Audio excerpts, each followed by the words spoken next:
myslím, že bych si měla udělat nový intro. To je jedno. Vítejte u dnešního videa. Dneska budu povídat o dalším mýtickém stvoření příšeře. Na svém kanálu jsem zahájila takovou menší sérii o těchto stvořeních. Zatím jsem vydala jenom jedno podobné video o dracích. A dneska budu povídat o mořských panách a sirénách, kde se vzaly, v jakých kulturách se vyskytují a tak podobně. Myslím, že asi všichni víme, co je mořská pana, že je to mýtické stvoření, které žije v moři a vrchní část těla má lidskou, zatímco spodní část představuje rybu. Příběhy mořských pan existují už tisíce let, v podstatě od dob, kdy se člověk poprvé vydal na moře a jsou v kulturách po celém světě. Zajímavé je, že jsou v kulturách i třeba ve vnitrozemských zemích. Mořské pany někdy symbolizují život a plodnost v oceánu, někdy spíš stělesňují ničivou povahu vody a moře a lákají námořníky k smrti. Slouží jako předzvěst bouří, nepotajných vod a katastrof. Námořníci strávili na moři celé měsíce, takže dává smysl, že přirozeně se vytvořili spoustu příběhů a legend týkajících se moře. Představují pro ně spíše zkázu a katastrofu. Jeden z prvních tvůrců map, Olaus Magnus, používal mořské příšery právě včetně mořských panen k zobrazování nebezpečných míst na mapě, což mohly být místa, kde třeba byla nečekaně mělčina, nebo tam často byly bouřky a špatné počasí, nebo tam často docházelo k ztroskotání lodí, třeba kvůli mořským proudům. A mořské pany se často objevovaly jako galionové figury, což jsou v podstatě dřevěné sochy na přední straně námořnických lodí. A tahle socha byla populární především od 16. do 20. století. Pokud loď měla na sobě mořskou panu, tak námořníci věřili, že to uklidní moře a zajistí jim to dobré počasí a bezpečnou cestu. Mořské pany jsou většinou zobrazovány jako krásné dívky, které lákaly námořníky ke skalnatému pobřeží, kde je čekala jistá smrt.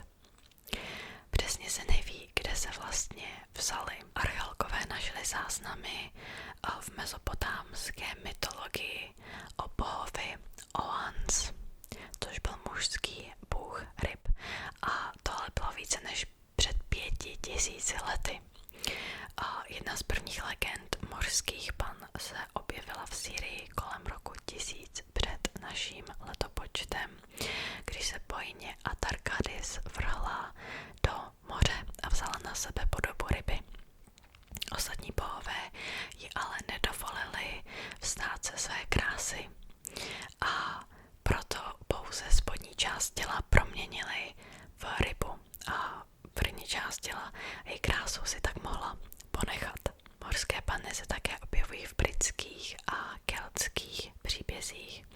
Nejstarší vyobrazení mořské panny v Anglii lze najít v normandském kapli na zámku Durham, který byl postavený roku 1078 saskými kameníky. Jedná se o podivné řezbářské dílo s mořskou panou, která byla vedle 2 leopardů a několika loveckých scén, nevím, jak to nazvat. A historici věří, že mořská pana symbolizovala pokušení duše. Tenhle motiv se objevuje poměrně dost v mytologii mimochodem.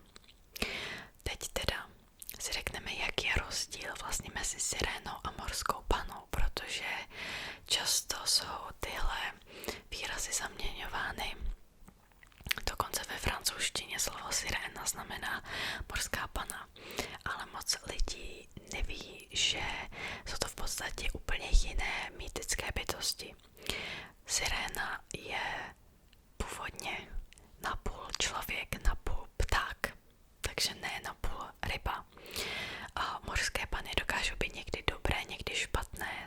zatímco sirény jsou skoro vždycky pouze špatné a většinou zpívali právě krásnou písničku takovým podmanivým hlasem a lákali námořníky k pobřeží, kde zemřeli. Podle Homéra byli na ostrově v západním moři mezi ostrovem Aia a skalami Scilly dvě sirény. Později se jejich počet zvýšil na 3 a spíš se nacházely na západním pobřeží Itálie u Neapole. Někdy se říkalo, že jsou to dcery boha moře Forsise nebo boha řeky Akelose. Nevím přesně, jak se to vyslovuje. V Homerově Odyse se řecký hrdina Odysseus řídil radou čarodejnice, kouzelnice Kirke, aby si raději zacpal uši voskem a neslyšel sladkou píseň siren. Odysseus ovšem chtěl slyšet tu píseň, takže se přivázal ke stožáru, aby nebyl schopen kormidlovat loď k pobřeží, kde byly právě sirény. Ovidius napsal, že sirény původně byly lidskými společníky bohyně Persefony. A když ji Hades unesl a nikde ji nemohli najít, tak se modlili, aby získali křídla, která by jim umožnila let přes moře. V některých příbězích ovšem jsou proměněny napůl v ptáky z toho důvodu, že ji nestřežili dost dobře a díky tomu byla unesena. V umění se původně sirény objevovaly jako ptáci s lidskými hlavami a později spíše připomínají ženy, které jsou okřídlené a mají ptačí nohy a pařády. Mnoho starověkých řeckých mýtů ovšem přirovnává sirény k mořským panám. Ve slavné řecké báji sestr Alexandra Velikého Tesalonike byla po své smrti v roce 295 před naším letopočtem přeměněna na mořskou panu a žila v Egejském moři. Kdykoliv projela nějaká loď, tak se zeptala námořníků, je král Alexandr naživu. A pokud námořníci odpověděli, že ano, že dál vládne světem, tak Tesaloniky jim umožnila pokračovat v cestě. Pokud ale odpověděli cokoliv jiného, tak je odsoudila k smrti. Teď teda se přesuneme do Afriky, kde existuje celá řada příběhů, jak ve západní, v jižní i střední Africe, o mýtickém vodním duchovi zvaným Mami Wata, což někdy znamená voda je matkou nebo matka vod. Tyhle duchové pocházejí z celé řady bájí, tudíž není jednoznačná jejich identita. Někdy je vyobrazována jako muž nebo žena, prostě nemají jednotné pohlaví. Duch je uctíván právě pro svou krásu, přináší zdraví a moudrost, ale taky dokáže odvrátit katastrofy. Po vzestupu obchodu s otroky se tenhle příběh rozšířil v podstatě po celém světě během 16. století. Teď se přesuneme do východní Evropy a do střední Evropy, kde existují bytosti rusalky, což asi taky známe, rusalky. Někdy jsou překládány jako mořské pany a jsou to vodní nymfy. Ve slovanské mytologii původně byly považovány spíš za ducha plodnosti a zemědělství. Poté ovšem byly zobrazovány jako duchové žen, které zemřely násilnou smrtí, utonutím. Ve svém hněvu a zármutku potom lákali muže a děti do vody, kde je také mohli utopit. V západních kulturách existuje Meluzína. U nás ji známe spíš jako bytost spojenou s větrem. Melusína má hadí nebo rybí ocas a někdy má také křídla. Nejznámější legenda ji popisuje jako dívku, která se snažila potrestat svého lidského otce, ale její vílí matka jí místo toho potrestala tím, že jí dala rybí ocas. V Irsku existují vodní morské pany, které se nazývají Merrows. Merrows jsou vyloženě krásné ženy s dlouhými zelenými vlasy. Připomínají takový ten tradiční pohled na morské pany. Jejich mužský protějšek je velmi krutý a nemilosrdný. A tyhle Merrows často měly i vztahy s lidmi. Ve Skotsku existuje velmi podobný příběh, velmi podobná bytost, která se nazývá Selky. Jedná se o bytosti, které dokážou měnit podobu. Ve vodě jsou tuleni, ale pokud přijdou na souš, tak se mění v lidi. Někdy se zobrazují jako kruté bytosti, které lákají lidi zase do vody, aby je utopili. V některých příbězích ovšem jsou pořád na souši, jsou tedy pořád v podobě člověka a zakládají rodiny.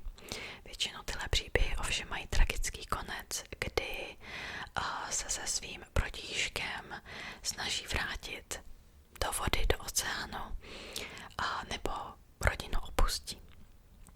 Tak, teď se přesuneme do jihovýchodní Asie, kde ve folklorních příbězích existuje bytost známá jako Suvanna Matcha. Jedná se o mořskou princeznu a v podstatě je to převyprávění indické epické básně, kdy se jeden z hrdinů, Hanuman, pokouší postavit most přes moře z kamenu. Suvanna Matcha se rozhodla, že mu tyhle plány překazí.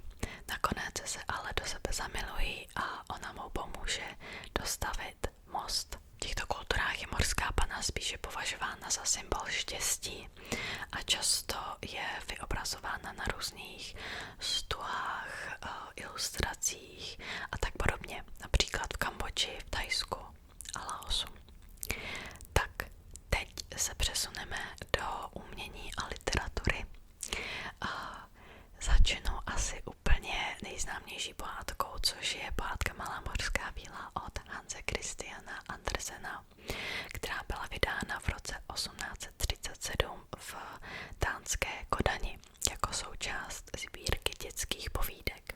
Jak vidíme, u nás se to překládá spíš jako víla a někdy ty morské pany a víly jsou si dost podobné. Každopádně Malá mořská víla se objevovala v divadle, v opeře a hlavně podle ní byl natočen animovaný film od Disneyho v roce 1989.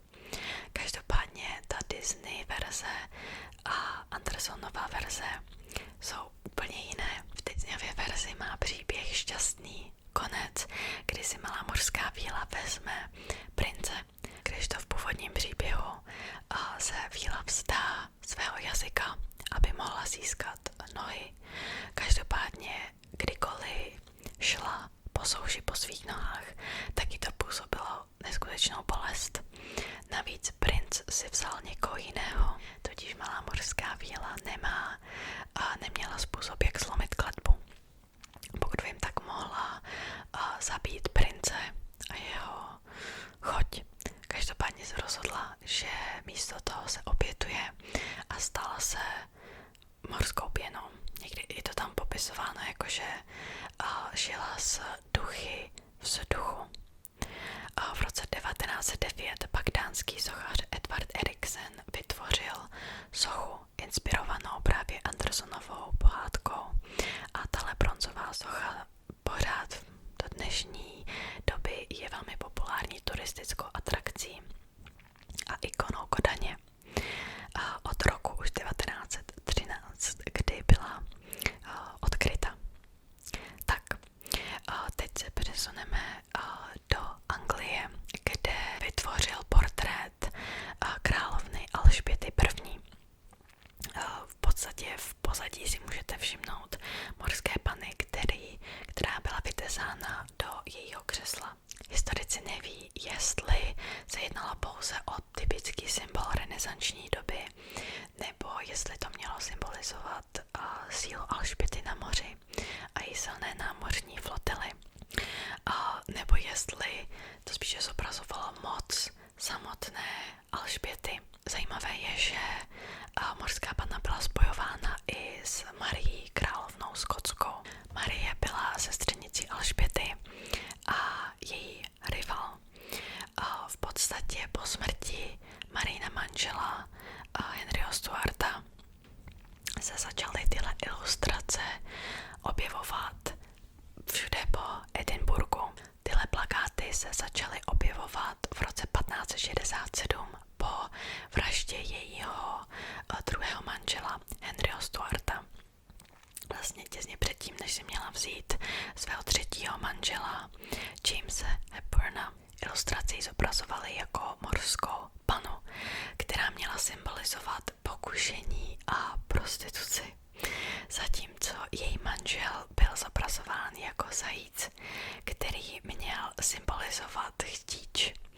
V podstatě se jednalo o propagandu, která měla zobrazovat Alžbětu jako panenskou královnu, zatímco Marie byla vykreslována jako prostitutka. Kolem roku 1500 Franz Franken I.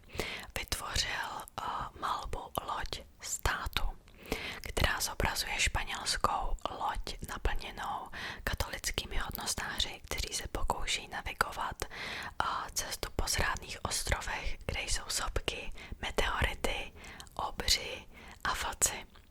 Alegorie se odkazuje na metaforu starořeckého filozofa Platona, který porovnával řízení státu s řízením námořní lodi.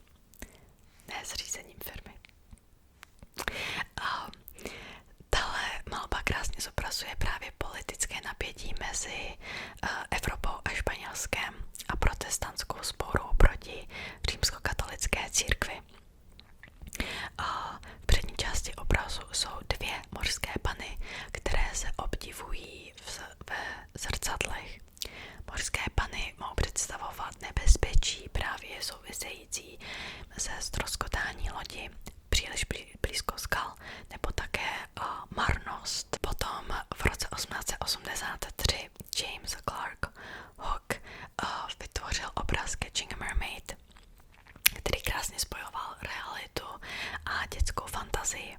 Ten obraz ukazuje mladého chlapce, který táhne morskou panu z krásného rozbouřeného moře, zatímco další dvě děti se na něj dívají zpoza skály. V roce 1886 Evelyn de Morgan vytvořil obraz The Sea Maidens, který ukazuje 5 morských pan, které se objímají a dívají se směrem k pobřeží. Ten obraz se právě odkazoval na Andersonovu pohádku, kde 5 sester toužebně vyhlížejí malou morskou vílu právě po tom, co se stala člověkem. Teď se podíváme na nějaké současné symboly. V poslední době byla postava morské panny přijata nebo stala se symbolem transgender lidí a společnosti Mermaids UK. Tahle organizace byla založena v roce 1995 a právě podporuje děti a mladé lidi, kteří jsou transgender nebo non-binární povahy. Symbol morské panny se docela hodí, protože v mnoha legendách se dokážou transformovat z jednoho pohlaví na druhé. Eve Shepard také vytvořil sochu zobrazující morskou panu právě ve spolupráci s tou organizací Mermaids UK. Tak, tohle bude všechno pro dnešní video. Já vím, že to bylo spousta informací a často jsem se dívala do svých poznámek, protože jsem nechtěla něco splést a něco pokazit. Takže doufám, že se vám tohle video líbilo. Já se na vás budu těšit zase u nějakého dalšího českého videa. Teď v poslední době jsem nedělala moc českých videí, hlavně z toho důvodu, že jsem neměla žádný pořádný nápad, co vlastně udělat. Každopádně doufám, že se vám tohle video video líbilo a mějte se krásně, mějte se fanfárově.